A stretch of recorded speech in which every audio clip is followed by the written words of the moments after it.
Il existe un jour dans l'année d'une importance capitale pour le monde entier. Ce jour est un jour de jugement pour toute la création.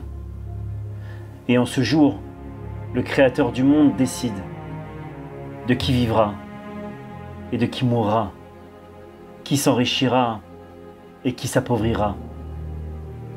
Il est aussi décrété quelle guerre aura lieu et quelle sera son issue, qui sera le vainqueur et qui sera le vaincu. Quelle pandémie s'étendra sur le monde. Rien n'est laissé au hasard. Chaque individu, chaque peuple est jugé et son avenir est décidé ce jour-là. Ce jour s'appelle Rosh Hashanah, le premier jour de l'année juive. Mais sachez que ce Rosh Hashanah est différent des autres. Cette année, les portes d'Ouman sont fermées. Cette année, nous n'avons pour le moment pas accès à la tombe de Rabbi Nachman de Breslev, lui qui a dit que son Rosh Hashanah était plus haut que tout, lui qui a accès à Hachem comme personne, lui qui peut influer sur tous les décrets émis en ce jour. À cause de ce blocage, l'avenir du monde est incertain, alors que nous vivons une situation très difficile.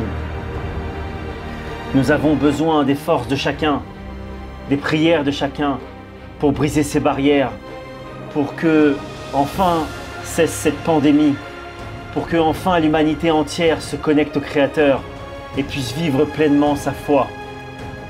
Comme l'a rappelé Rabbi Nachman de Breslev, il existe un moyen incroyable de transformer la nature et de créer des miracles à chaque instant.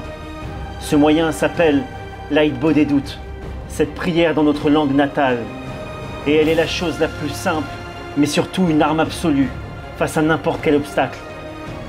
Il suffit simplement que chacun prenne sur lui de prier 5 minutes par jour pour que les portes d'Ouman s'ouvrent.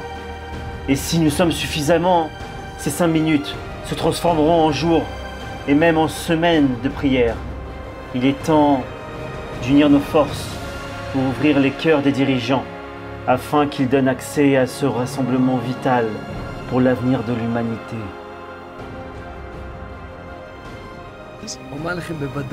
I'm going to tell you with certainty. Hashem will help us. We'll meet together after Rosh Hashanah. And remember what I'm telling you. This Rosh Hashanah is the last one without Mashiach. And it's very possible that already on this Rosh Hashanah, Mashiach is going to reveal.